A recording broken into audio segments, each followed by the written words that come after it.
Python has a very powerful feature called lists, and a list is a way to manage information. It's a series of items, numbers, strings, or it could be other stuff that's enclosed inside square brackets separated by commas. The best way to get into list is to start by looking at some examples. So I'm going to show you several example lists, then we're going to look at how to access the data that's managed within a list.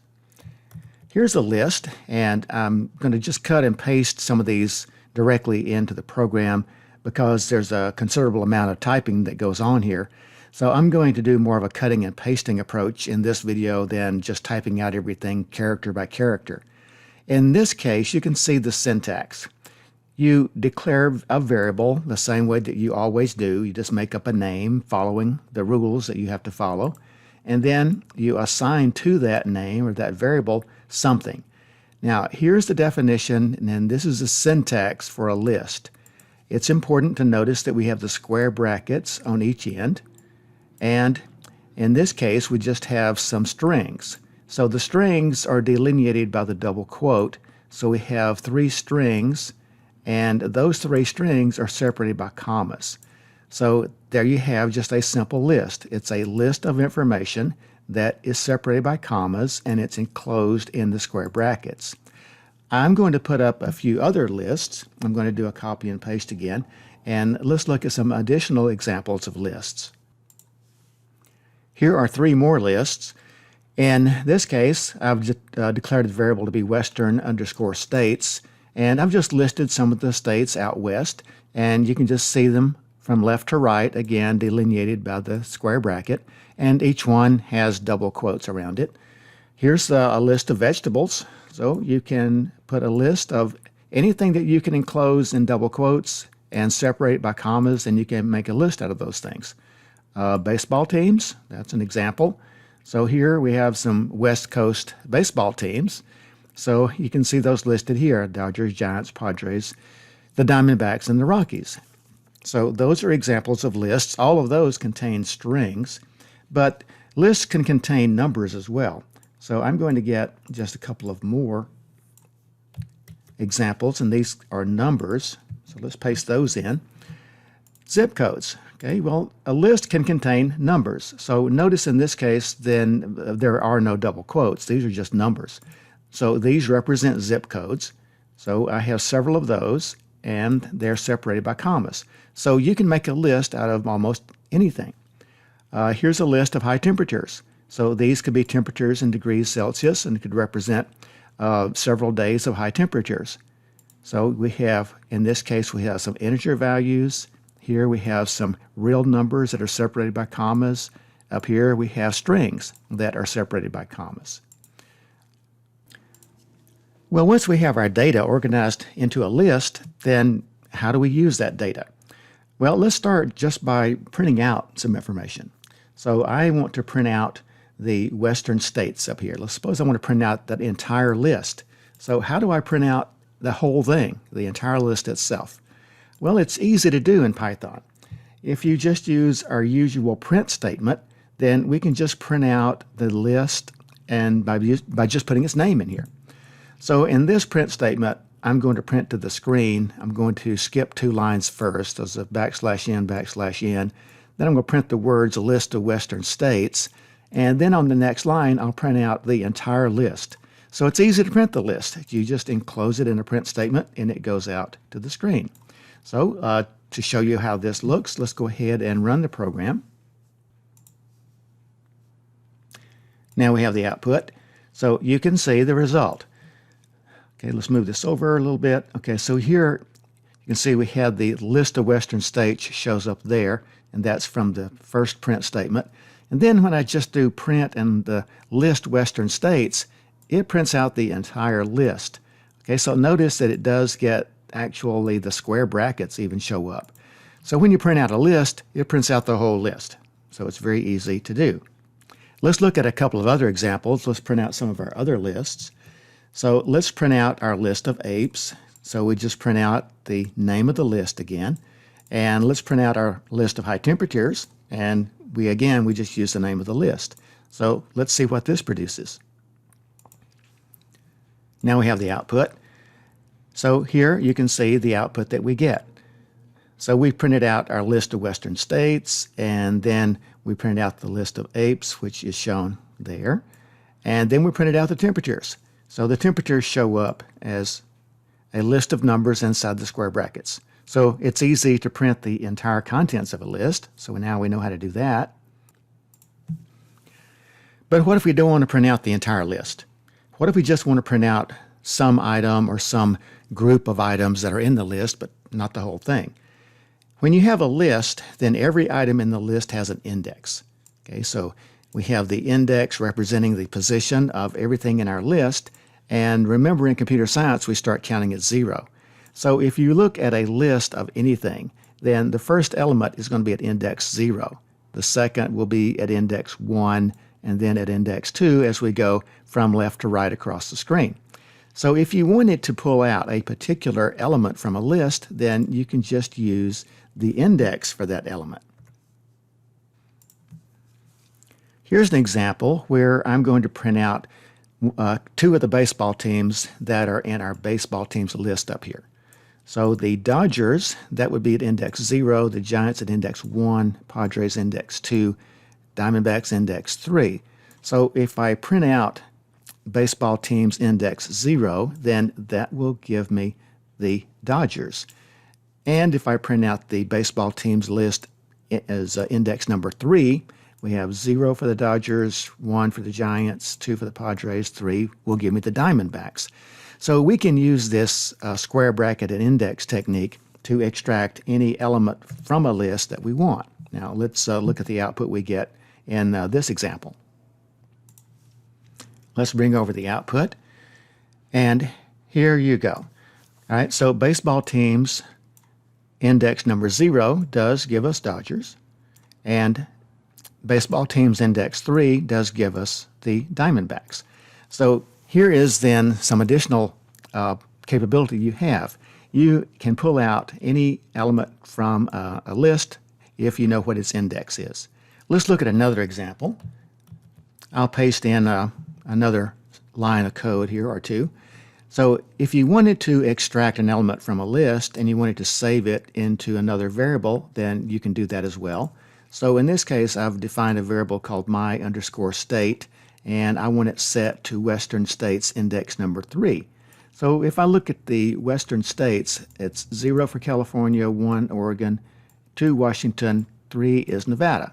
So this statement here, my state is equal to Western States index 3, is going to set the variable my state to Nevada. Then we'll print out I live in, and we'll print out my state. So let's look at that output. We'll bring over the output window, and you can see that I live in Nevada is output right here. Python also offers a way for you to go from right to left as you're indexing through a list. Let's look at an example. If I have the baseball teams is the list.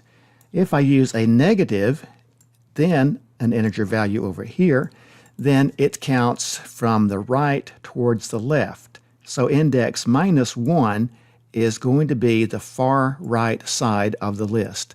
So if I use baseball teams -1, then that gives me Rockies. If I use the baseball teams -2, that gives me the Diamondbacks. -3 for the Padres, -4 for the Giants, and then all the way over here to the Dodgers. So you can go -1, -2, -3, -4, -5. So -1 gives you the rightmost element of a list. So if you want to go from right to left through your list, you can. Now suppose you wanted to get more than one item from a list. If you wanted to make a sublist of the elements that are in an existing list, then we can use something that you've already seen. We can use this square bracket notation with the colon and have numbers on either side in order to extract a portion of a list in the same way that we pulled out a portion of a string of letters in some of the earlier examples. So now let's look at how we can do that. First of all, let's get some more code. I'm going to again just copy and paste it, and then we'll talk about it. So let's get this example here. Let's suppose we have a list called ranks, and that list is made up of these ranks, and again, square brackets. So we have the kingdom, the phylum, the class, order, and family, all delineated here with double quotes. Now, if I only want to get part of that list, I can. Let's suppose I have a variable called lower ranks. I can take this larger list ranks, and I can extract from that a portion, a sublist, then save that into lower ranks. So if you recall, when we start with index 2 and we have the colon, we go to index 5, but we do not actually take anything from index 5. So this gives me the elements at indexes 2, 3, and 4. So what are those? Well, kingdom is 0, phylum is 1, so 2 will be class, 3 will be order, and 4 will be family. So now lower ranks is a sublist that consists of those three things, the class, the order, and the family. Now notice that the number 5, we have 5 here, but there is no index 5. The indices are 0, 1, 2, 3, and 4. But because of the way this notation works, we have to give this index or this number 5 because we do not actually get anything from 5. That just tells us where to stop. So this is 2, 3, and 4, but we put a 5 here. 5 says this would be the next thing if we actually had something there. So be aware on this. If we just did 2, 4, then we would just get class and order. It would stop at 4, which is the index for family. Then we'll print out the lower ranks and we can see what this list really looks like. Let's look at the output. We made a sublist called lower ranks. We picked out these elements from the full list ranks and then we printed those out. So you can see that the result we get in that case is just the class, the order, and the family, those last three things. So that's quite a bit of power you have when you're manipulating a list.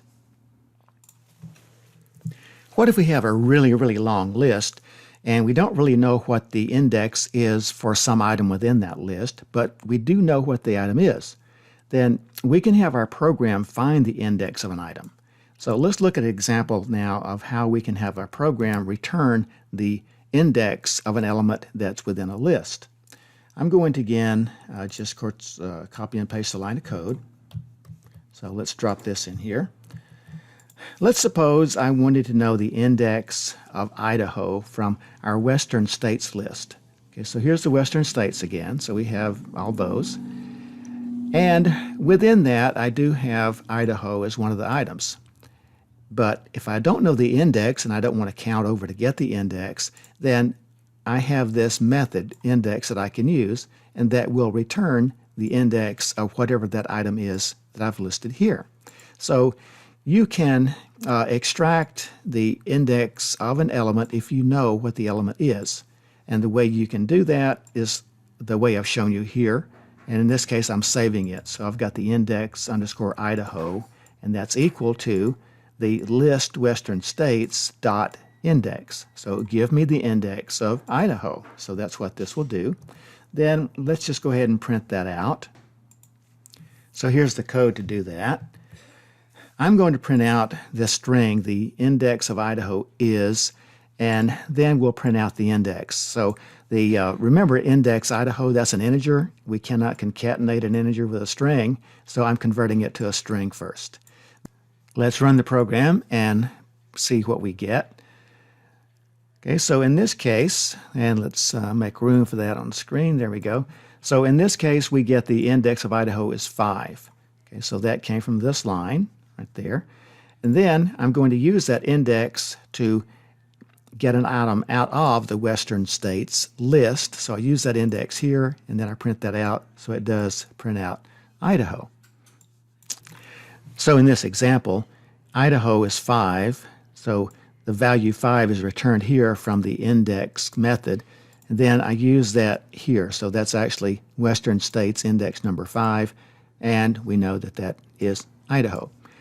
Now, finally, in this video, I want to show you one more thing, and that's this. All of these lists have the same kind of information. So we have strings, we have numbers that are integers, we have numbers that are real numbers, but I haven't mixed up anything. So is it possible to make a list with many different types of data? And the answer is yes, you can do that. So let's make another list here. Let's say mixed data, and that's equal to, and we'll just use the square brackets, and now we can put in a combination of things here. So let's put in our name. Let's put Alabama in here. Okay, let's put an integer value, 345. Okay, let's put a real number. Let's say 256.77. Let's put something in that has a single quote. Single quote. Okay, this is a short sentence, and then a single quote over here, and then let's close that with the square bracket. So now we have really 4 different things here. I don't know, it depends. I mean, this is double quotes, and we know that double quotes and strings is the same as a single quote, but you can mix them up. And there's an integer value, and here's a real number. So now let's print that out and see if it really lets us do that or not. So we'll print out our mixed data. So let's run the program and look at the output. So now we have the output. And here it is. So here is the list. It contains an Alabama with single quotes, the integer, the real number, and then, well, actually, when it prints it out, it takes the double quotes and makes single quotes in every case. So that's okay. But they're interchangeable. At any rate, in our original list, we had double quotes. It's printed out here as a single quote, integer, a real number, and then here's a sequence of words that's inside a string, and it prints those out as well. Okay, now what if we try something a little different, and one more thing that's going to give us an error that I want to show you here. Let's take our mixed data, and I'll copy it, and I'll paste it down here. And let's call this mixed data underscore 2. So we'll have a different list. What if we try to put in a word? Okay, so like data. Okay, now data hasn't been defined anywhere. So it doesn't have quotes around it. So this is going to give us an error. So I can show you that. Let's go ahead and put in our print statement though. I'll just copy and paste this. And we'll print out mixed data 2. But we'll run the program and look at the output now. All right, so then we get the result saying that this is an error, and it says data is not defined. Okay, so this thing over here, this data, doesn't have a definition. So because of that, it is illegal to put it into the list. The system doesn't understand what data is. However, if I give data a value, then it will work. So before we get to our list, let's say data is equal to 375.6. Okay, now this gives data some definition. So the system understands the variable data contains a real number, 375.6. Now this will work just fine. So let's run the program to show you that it does. Let's bring in the output. So this time it works okay. So we have data listed over here. It now has a value, so it's acceptable to put that into a list. The lists are a very powerful part of the Python programming language, and we will be looking at how we can use data in various applications in upcoming videos. So we will stop this video now.